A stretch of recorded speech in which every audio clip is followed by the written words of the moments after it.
On Tuesday, Georgia, along with other states, held their elections and, of course, immediately faced problems. Within hours of opening the polls, there were numerous reports of hours long waits, problems with the voting machines, and even a lack of ballots in majority minority counties. So that's important, right? So now anybody who's surprised by all these problems, you have not been paying attention to what's been going on in our electoral system, and that's okay, right? That's what we're here for. We're going to let you know what's going on. Nearly every election, especially in Georgia, has been plagued by these same issues, and it really makes you wonder if this is not being done on purpose. Oh wait, we already know the answer to that. It is being done on purpose. So it's called voter suppression, and it's happening, and it happens in pretty much every election now. And it's thanks, of course, to the Supreme Court and other factors. So let's get into the details, right? So now, Atlanta Mayor Keisha Lance Bottoms, she tweeted this after polls were supposed to open, but in places didn't. Said this seems to be happening throughout Atlanta and perhaps throughout the county. People have been in line since 7 a.m. this morning. These are, of course, again, minority voters, mostly. One of them was Cody Cutting, who was at Lane Carson Community Center in the Reynoldstown neighborhood of Atlanta, and noted that the line literally went around the block, and some people said they had been waiting to cast a vote for 4.5 hours. He told NBC News, quote, "People are a bit frustrated, but spirits are still okay. Neighbors are bringing around food, water, and chairs." So understand that that's what they have to do. In order to practice their right to vote, they have to literally take an entire day to go and stand in line. And by the way, this is in-person voting while we still have coronavirus going around. And so people are at risk the longer they have to be out in public and stand in these lines. And so that's even worse. So now there were other lengthy wait times that were reported in other places like Fulton, DeKalb, and Gwinnett counties. Again, majorly minority counties. And Fulton especially. Fulton, see, this isn't the first time that we've had issues in Fulton County. Back in 2018, there were the similar issues that were reported, and so they didn't fix anything. Well, obviously they didn't fix anything because the people in power didn't think that this is a problem. There is voter suppression going on in Georgia.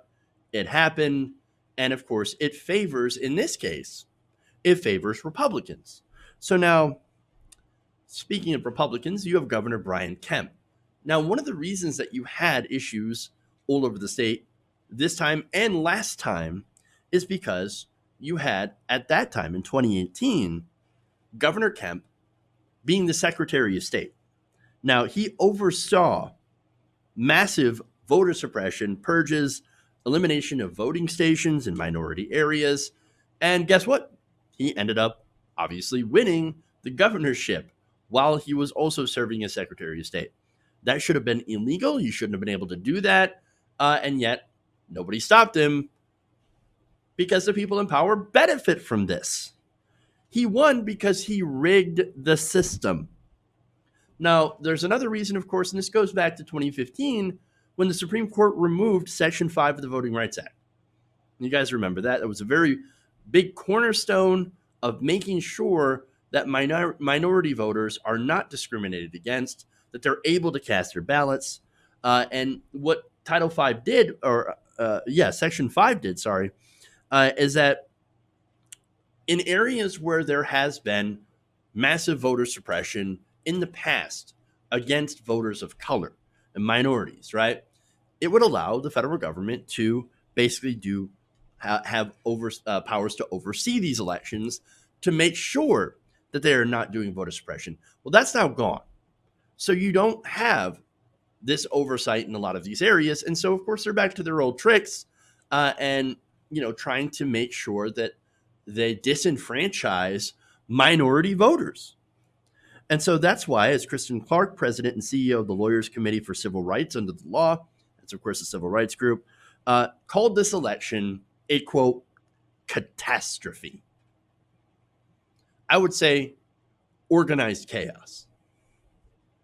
Now, um, Clark says that if we view the primary election as a dry run for November, then Georgia gets an F today.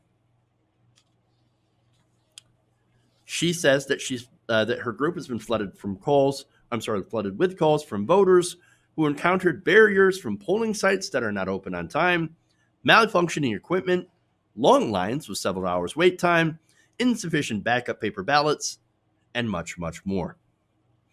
In fact, 3/4 of voters who called with problems identified as African Americans. Now let's compare that, right? So let's compare that to a primarily white county that's Roswell, right?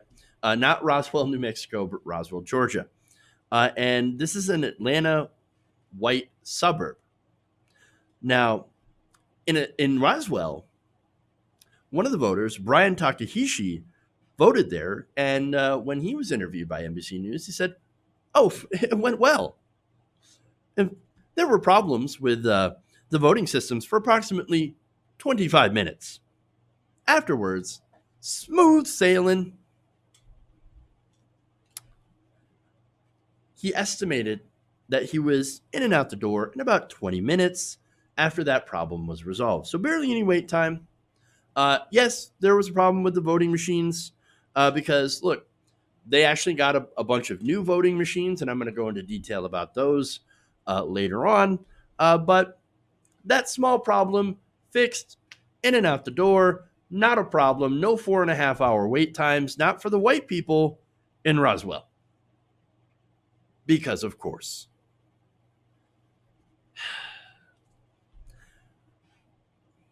Look, my experience with voting is not different than Brian Takahashi, right?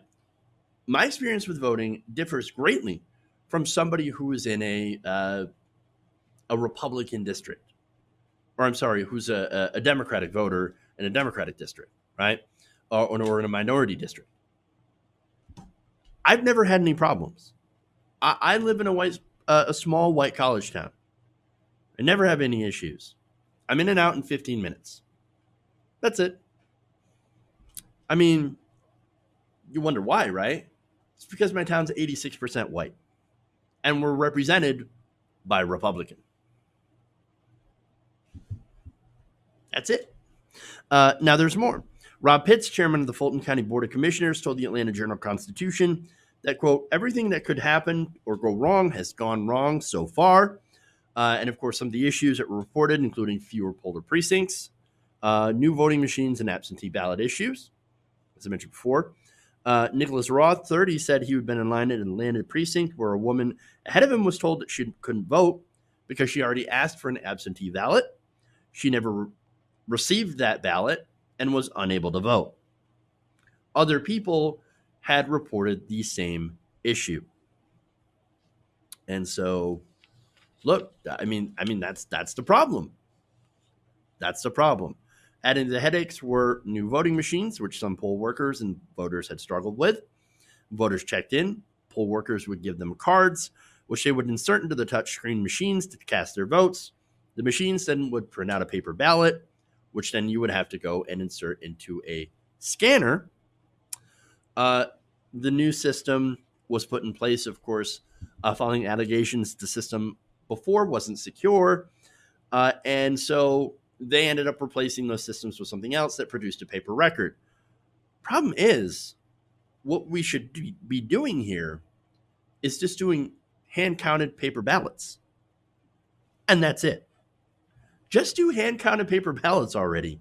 Look, you guys know I'm in favor of technology. I love technology. But for voting, you have to make things as simple as possible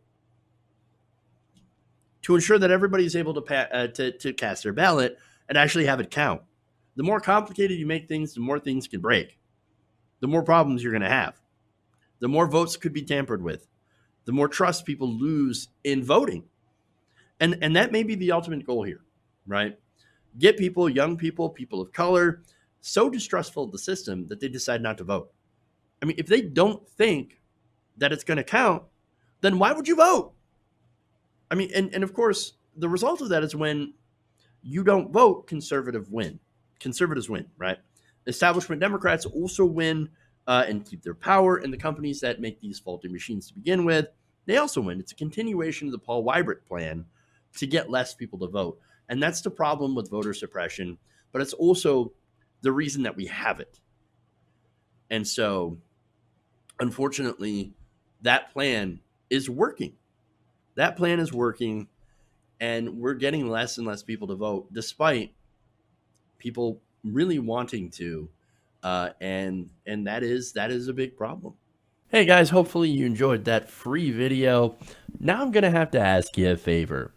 Between the demonetization and the YouTube algorithm messing around with view counts, etc., we're having a hard time adjusting to the new YouTube reality, which is where you guys come in.